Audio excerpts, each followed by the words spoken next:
আসসালামু আলাইকুম। থামির সারাদিন থেকে আপনাদের প্রতি অনেক অনেক ভালোবাসা রইল।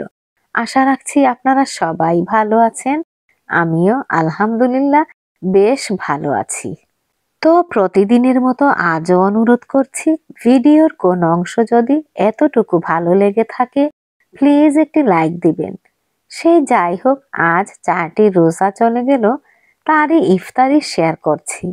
পৃথিবীতে যারা মায়েরা আছেন তারা ঘুম থেকে উঠেই চিন্তা শুরু করে দেন পরিবারের কোন মানুষটা, কোন বাচ্চাটা কি কি পছন্দ করে কিংবা কি খাবে তা বানানোর জন্য রোজা রেখে কষ্ট করে সবকিছু উপেক্ষা করে শুরু করে দেন।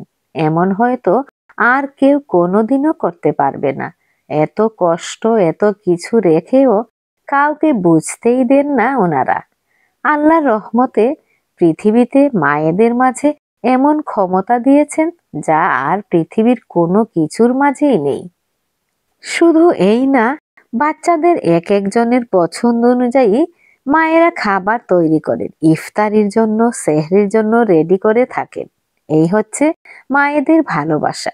সেই যাই হোক, আজকে বানিয়েছি চিকেন টিক্কা, প্রন টিক্কা, চিকেন পাকোড়া, কিমা চিলি পাকোড়া, বেগুনি আলু পাকোড়া, আরো আছে জিলিপি, খেজুর, ফ্রুটস। মাশাআল্লাহ, আলহামদুলিল্লাহ, অনেক কিছু দিয়ে আল্লাহ তৌফিক দান করেছেন, সেজন্য আল্লাহর কাছে বলছি আলহামদুলিল্লাহ।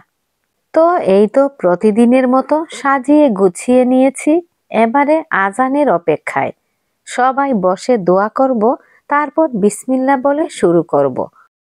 তো আজ এ পর্যন্তই। আরো একটি নতুন ভিডিও নিয়ে হাজির হব ইনশাআল্লাহ। ততক্ষণ পর্যন্ত আপনারা সবাই ভালো থাকবেন, নিরাপদে থাকবেন আর দোয়াতে শরীক রাখবেন। আল্লাহ হাফেজ।